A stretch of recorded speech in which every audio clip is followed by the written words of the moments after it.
Hey guys, if you're here, you're wondering how to write meta descriptions in 2022 based on all of the Google changes, well, you've come to the right video, because in this video, I'm going to break down our experience writing meta descriptions, show you guys our Google Sheets that we use to make sure our character count is within the parameters of what Google has set forth, and we're going to talk about Google and how they change their meta descriptions. Stay tuned.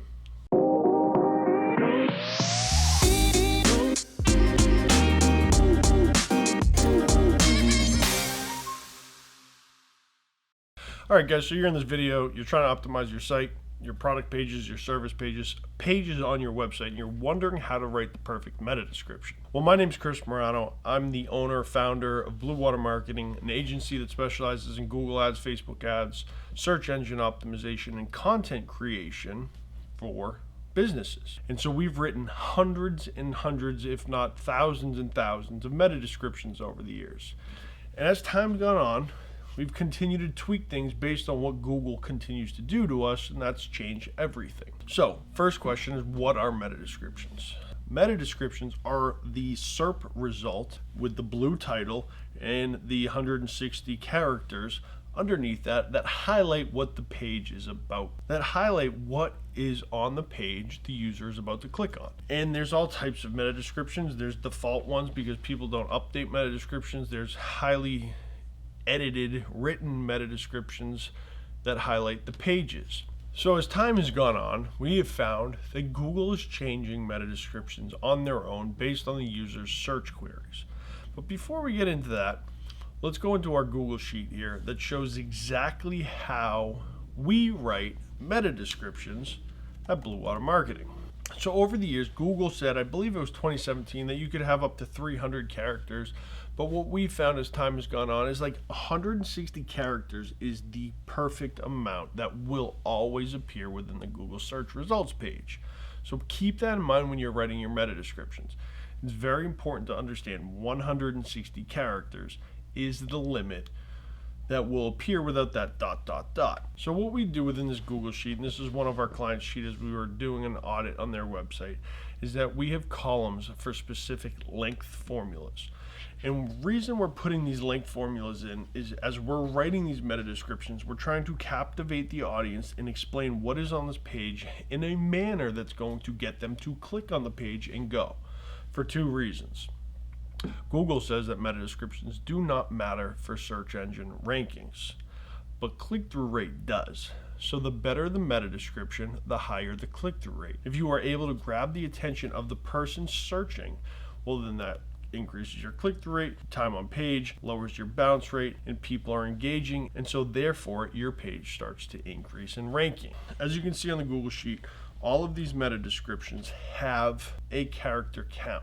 And we do that because as we're writing, like I said, we get creative, we try to get captivated, the client reviews it and disapproves the copy, so we want to make sure we're staying within that 160 character count. Now, if you guys don't know and you're building out a Google Sheet, it's super easy. Equals LEN parentheses, the cell, close parentheses, and that will give you the character count for your meta description. So as we're going through, we update our meta descriptions. Now I'm going to show you for the Blue Water Marketing site, and something that we found was that as we're scrolling down, you see that BWM is a creative, data-driven marketing agency that drives results for B2C brands by delivering solutions that result in growth. That is not our meta description.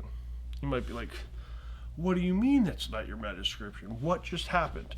It's a good question. And 2 years ago in 2020, Google came out and said that yes, they do change meta descriptions based on what they believe to be better content than what has been provided to them. Remember, Google is here for the user who is searching, not us, which sucks. If you guys are finding this video useful so far, give me a thumbs up. Let's get back into it. So what we started diving into was, man, what is our meta description and what is this, right? So as Google is now saying this is a better snippet of information, my team went back and we said, what is our meta description?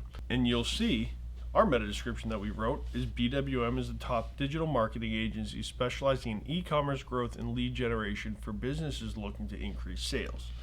You might say, well, that one works too, and it absolutely does, but Google apparently figured out that our subheading is more applicable. So when going to the website, you'll quickly be able to see where they pulled that from. BWM is a creative data-driven digital marketing agency that drives results for B2C brands by delivering solutions that result in growth. So Google went ahead, after all the work in Google Sheets that we put together, and pulled our subheading text, our sub-body text actually, and used that as our meta description. So it's very important to start with quality content that speaks to your page. Each page needs to have their individual meta description. Now, as you'll see, logging into Google Search Console, our meta description previously, it's a 0.4 click-through rate, which is not very good. So interestingly enough, but you'll see all of our branded search terms have phenomenal click-through rates. And so potentially Google's pick was better than what we wrote based on a 31.4% click-through rate, or 25.5% click-through rate, 17% click-through rate. So taking that information, Google said, hey, this is better than what you guys wrote. So when you're writing your meta descriptions, it is extremely important to capture the interest of the person searching. You want to outline what they are going to find in this page, which, as you can see, if you type in "my Facebook ads have no reach," Blue Water Marketing appears number 1. We did that because when we first published this blog, it wasn't ranking great, but it kept capturing people based on the meta description we wrote. Now, as you can see from here, now what we have are the rich snippets, which pull the quality information from the blog automatically with Google's AI in order to generate the snippet. And you can see in the meta description, there are many reasons your Facebook ads aren't getting the reach you hope for. We talk about these reasons and what you can do to fix them. That had a click-through rate over 20%, and we continue to drive thousands and thousands of people to this blog from Google organic search. So lastly, the main points when writing your meta description: always describe what is going to be on the page. You want to use catchy, informative copy that engages with the person, because again, you're here to answer a question that they have or a solution to their problem that they have. So make sure that the meta description outlines that problem, outlines the solution, tells them that if they click here, they're going to get their answer. Second, always have specific meta descriptions for every single page on your website. You do not, and I mean do not, ever want duplicate meta descriptions, because it becomes confusing. As pages start to rank, it becomes the same thing over and over again, and it does not work.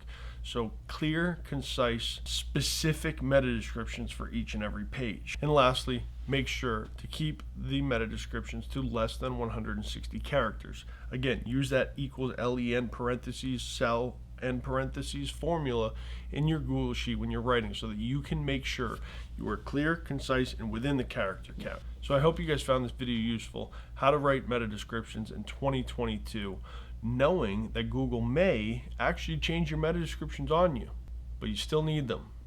You can't leave them blank. So get to writing. Let me know if you guys have any questions in the comments below. Let me know if you want me to look over some of your meta descriptions. I'd be happy to take a glance at them and let you know what I think. And I hope you guys enjoyed. Make sure to subscribe for more videos, and we'll see you next week.